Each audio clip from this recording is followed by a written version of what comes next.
ఈ రోజున వాళ్ళకి వై నాట్ 175 అలా అన్న మాటల దగ్గర నుంచి కానీ ఈ రోజున అడుగు పెట్టడానికి కూడా భయం ఉంది. మిమ్మల్ని ఎదుర్కోవాలంటే భయం. ఎందుకు మనం వ్యవస్థల్ని కాపాడాలి, ఎందుకు రూల్స్ పాటించాలి అంటే మనిషి అధికారం మదం ఎక్కి అహంకారంతో ఉంటే ప్రకృతిలో ఏమీ జరగదు, ఏమి అనుకోవడానికి లేదు.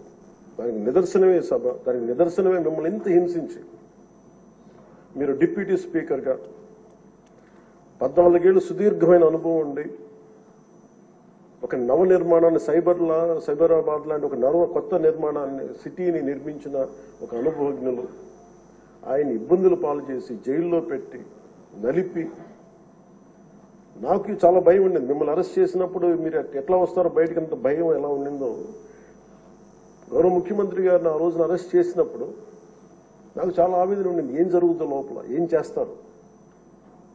ఒక ఎంపీగా మిమ్మల్ని ఇలా చేయగలిగినప్పుడు ఆయన్ని కూర్చోబెట్టి రాష్ట్రంలో ఏమేం చేస్తారన్నది నిజంగా ఆవేదనది ఆ రోజు తగులుకు నాకు అనిపించింది. ఈ రోజున అందరం బయటకు వచ్చి నిలబడ్డాం. దేనికి? ఇది ఒక చంద్రబాబు గారి కోసం, మీకోసం కదా, ప్రజాస్వామ్యాన్ని నిలబెట్టాలి. ప్రజాస్వామ్యం it should be eternal vigilance. మనకి ఎటర్నల్ అంటే నిరంతర పహారా లేకపోతే మనకి సరిహద్దుల్లో దేశం మన హద్దుల్ని ఎలా కాపాడుకుని నిరంతర పహారా అవసరము. ప్రజాస్వామ్యాన్ని కాపాడుకోవడానికి నిరంతర పహారా అవసరం. అందుకని మేమందరం eternal vigilance is essential for democracy. మేమందరం బయటకు వచ్చి ప్రజాస్వామ్యాన్ని కాపాడుకోవడానికి మనందరం పడ్డ తపన ఈ రోజున ఈ సభ నిలువెత్తు నిదర్శనం. మీరు ఖచ్చితంగా మీరు సభ గౌరవాన్ని నిలబెట్టాలని మనస్ఫూర్తి. మీ విట్టు కోల్పోకండి, మీ సెన్స్ ఆఫ్ హ్యూమర్ కోల్పోకండి. ఎందుకంటే మీరుంటేనే లైవ్లీగా ఉండి, మీరుంటే అన్ని నవ్వులు పువ్వులు ఉన్నాయి చూడండి. ఆనందాన్ని తీయకండి. అట్ ది సేమ్ టైం మేము కోరుకునేది కూడా ఆ ప్రజాస్వామ్యం తాలూకా విలువల్ని, ఆ భాషని కాపాడు. సభల్లో భాష దిగజారిపోతే అది రోడ్ల మీదకి వెళ్ళిపోతుంది ఈరోజు. అంటే ఎవరు ఏం మాట్లాడుతున్నారో ఇష్టం వచ్చినట్టు మాట్లాడి బూతులు తిట్టి మేము ఇళ్లలోకి వచ్చి మీ ఇంట్లో మీ ఆడపడుచుని రేపులు చేస్తాం, మీ పిల్లల్ని ఎలా అంటాం. అడ్డగోలు ఈరోజు ఇంతమంది మాట్లాడుతున్నారంటే దానికి చట్టసభల్లో నుంచే ఆ కదలిక మొదలు. ఆ హుందాతనం పోయింది సభలు. తిరిగి మీరు డిప్యూటీ స్పీకర్గా, అయ్యన్న పాత్రుడు గారు స్పీకర్గా ఆ హుందాతనాన్ని మీరు తిరిగి తీసుకురావాలి. 1-2 సందర్భాల్లో మనం వచ్చినప్పుడు ఎవరో ఒక మాట ఏదో అంటే గౌరవ ముఖ్యమంత్రి చంద్రబాబు నాయుడు గారు ప్రత్యేకించి చేయొద్దు, మళ్ళీ ఇంకా అలాంటి కల్చర్ తీసుకురాకండి, అది అయిపోయింది గతం.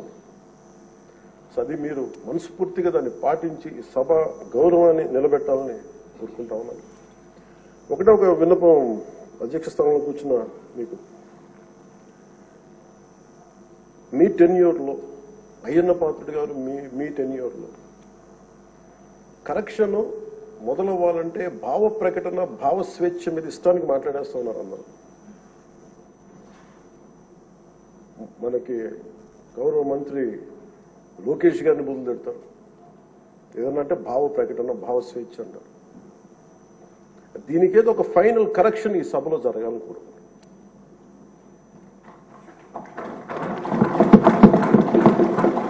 అంటే ప్రజలు నోరెత్తి ప్రకటన జరగాలి. డిసెంట్ ప్రజాస్వామ్యంలో dissent in democracy is very essential. కానీ అది ఎట్లా ఉండాలి అనేది దాని తాలూకు విధి విధానాలు మనం ఇక్కడి నుంచే మొదలు పెట్టాలి. అది మీ ఆధ్వర్యంలో మొదలవ్వాలని నేను కోరుకుంటున్నాను. నేను కీలకంగా కోరుకుంటుంది ఈ రోజున మీ తరఫున గౌరవ ముఖ్యమంత్రి గారు కూడా తెలియజేస్తా ఉన్నాను.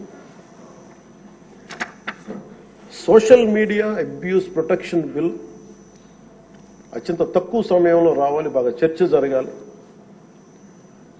మీరు డిప్యూటీ స్పీకర్ హోదాలో ఉండి, అయ్యన్న పాత్రుడు గారు స్పీకర్ హోదాలో ఉండి మీ టెన్యూర్లో social media abuse protection bill రావాలి.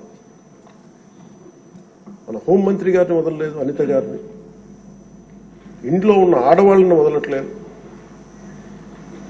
అంటే ఒక సైకలాజికల్ అబ్యూస్, ఒక పాశవికంగా తయారయ్యారు, సేడిస్టిక్ గా తయారయ్యారు.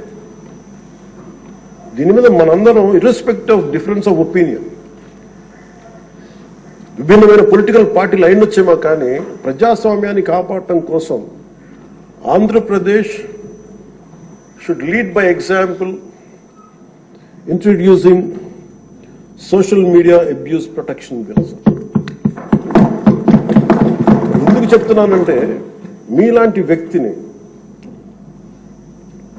మీరు మెంబర్ ఆఫ్ పార్లమెంట్ అయ్యండి, మిమ్మల్ని ఇంత ఇబ్బంది గురి చేస్తే ఇంకా సగటు మనిషి పరిస్థితి ఆలోచించుకోండి. 3 ఏళ్ల బిడ్డలు 5 ఏళ్ల బిడ్డలు కూడా రేప్ చేస్తున్నారు, క్రిమినల్స్ అంతా చెలరేగిపోతున్నారు అంటానికి కారణం ఈ చట్టసభలు ఇష్టారాజ్యంగా మాట్లాడి దానికి ఒక క్రిమినల్ నక్సెస్ లాగా ఇందాక ఎస్కోబార్ ఒక డ్రగ్ కార్టెల్ స్టార్ట్ చేస్తే వీళ్ళ క్రిమినల్ ఎంపైర్ని గార్డ్ చేసుకోవడానికి ఒక సోషల్ మీడియా ఒక అబ్యూసివ్ కార్టెల్ స్టార్ట్ చేసి ప్రజల్ని భయభ్రాంతులను చేసి అందరినీ భయపెట్టేసి కంట్రోల్ చేయడం, నియంత్రించడం. మాకు ఎదురు తిరిగితే మనకి కృష్ణరాజు గారు లాగా మమ్మల్ని జైల్లో పెట్టేస్తాం, ఇలా 3rd degree మెథడ్స్ వాడతాం. ఒక ఎంపీకి ఇలా ఉన్నప్పుడు అలా భయప్రాంతులు చేయడం, ఒక ముఖ్యమంత్రి స్థాయిలో ఉన్న వ్యక్తిని గతంలో 3 సార్లు చేసిన వ్యక్తిని జైల్లో పెట్టేస్తాం, దాడులు చేస్తాం. ఈ మైండ్ సెట్ మారాలి అంటే ఈ సభ ప్రజలు మనకి చాలా బలమైన ఇచ్చారు. వాళ్ళని 11 మళ్ళీ 164లో పెట్టారంటే ప్రజలకు మన మీద అపారమైన నమ్మకం. ఏదో మార్పు తెస్తారు. అభివృద్ధి డెవలప్మెంట్తో పాటు వాళ్ళు కోరుకుంటుంది స్వేచ్ఛ వాయువులు పీల్చాలి, భయపడకూడదు. మీరు వస్తే చూడండి నవ్వులు పువ్వులు విరుస్తున్నాయి ఇక్కడ. ఇదే అట్మాస్ఫియర్, ఇదే వాతావరణం రాష్ట్రం అంతా ఉండాలని మనస్ఫూర్తిగా కోరుకుంటాం. మనం ఎంత ఆనందంగా నవ్వుతున్నాం. మనం సీరియస్ ఇష్యూస్ మాట్లాడుతున్నాం, మనకి వ్యతిరేకమైన విభేదాలు ఉంటాయి, అభిప్రాయ భేదాలు ఉంటాయి, ఒకటి సాధించుకోవడానికి భిన్నమైన అభిప్రాయాలు వస్తాయి. కానీ ఇదంతా కూడా చాలా సుహృద్భావ వాతావరణంలో జరగాలని నేను మనస్ఫూర్తిగా కోరుకున్నాను. సో మారు మీరు పడ్డ వేదన, మీరు చేసిన పోరాటం, సినిమాల్లో హీరోలు, నేను కూడా చేస్తాను కాబట్టి చెప్తున్నాను, దెబ్బలకి నటించడం చాలా కష్టం. దెబ్బ పడితే వేరుగా ఉండదు. కానీ మీరు నిజ జీవితంలో దెబ్బలు తిన్నారు. ఎంత శక్తి కావాలి, ఎంత పోరాట పటిమ కావాలి, ఎంత శౌర్యం ఉండాలి, ఎంత ధీరత్వం ఉండాలి మీకు. ప్రభుత్వం వస్తో లేదో తెలియదు, మళ్ళీ వాళ్లే రావచ్చు, కానీ తట్టుకొని మీరు నిలబడ్డారు చూసారా, దానికి మీకు హ్యాట్స్ ఆఫ్ సార్. వండర్ఫుల్.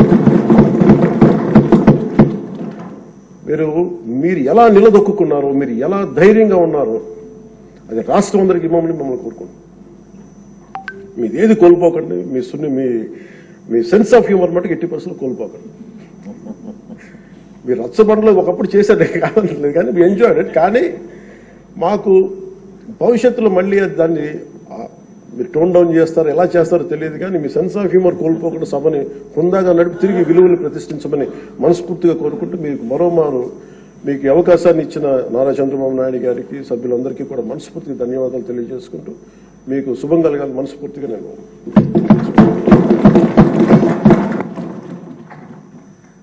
గౌరవనీయ